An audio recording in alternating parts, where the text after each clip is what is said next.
There's something about dominance in sports that can feel permanent, until it suddenly isn't.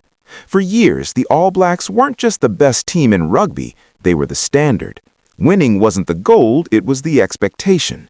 Era after era, generation after generation, they stayed on top while the rest of the world tried to catch up. But here's the truth that every great team eventually has to face. No championship lasts forever. Rugby evolves, tactics change, new teams rise, and right now, we're seeing that shift happen in real time. Beauden Barrett also opened up about the evolution of the professional game over the past decade and how it has affected the All Blacks in the international arena.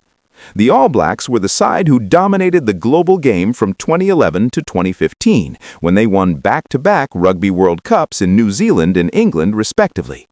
A team which was initially headed by Graham Henry and handed over to Steve Hansen were sitting comfortably at the top of the global game and continued to hold an edge over their rivals for the next few years, as they were the side who spent the most time at the top of World Rugby's official rankings list.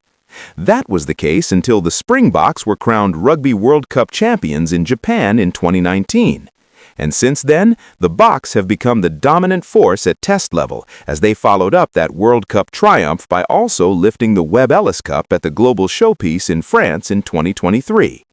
South Africa are now firmly entrenched as World Rugby's #1 ranked side, and Barrett, who was part of New Zealand's World Cup winning squad in 2015 and crowned World Rugby's Player of the Year in 2016 and 2017, had an interesting take on how the All Blacks' arch-rivals moved above them as the game's dominant force.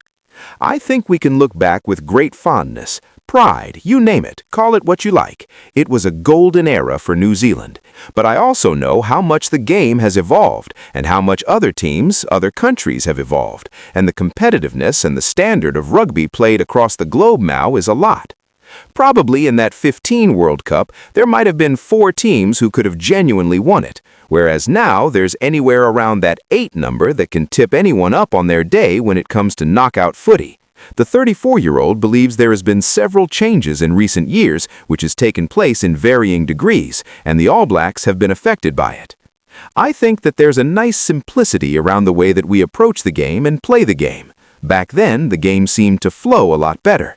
So it was a lot more simple back then. I even look at my playbooks back then. The detail, the content, the volume was far less compared to now. We do cover everything now. There's a lot more that goes into it, from ticking all of the boxes from the entire game point of view. But I just love the simplicity around how it was played back then. It doesn't mean that we weren't hitting as hard or trying as hard, or we weren't as fit or skillful. I just think the level across the board has improved, and people use the term "they've caught up," would like to think we're still improving, but it's just how competitive it is.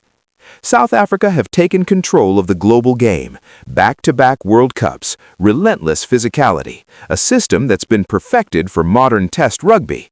They didn't just win, they changed how the game is played at the highest level. And for the All Blacks, that's a tough reality.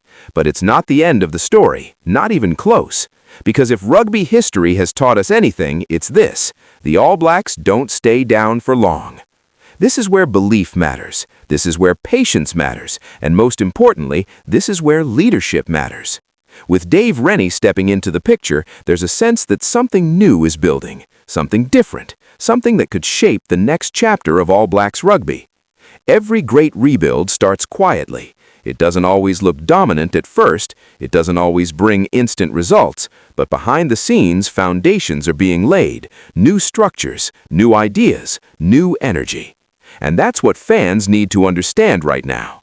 It's easy to support a team when they're winning everything. It's easy when the trophies keep coming. But the real test of loyalty comes during moments like this, when things are uncertain, when the future isn't fully clear yet.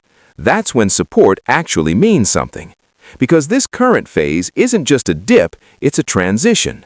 A transition from one era to the next. A transition that could define how the All Blacks respond to a changing rugby world.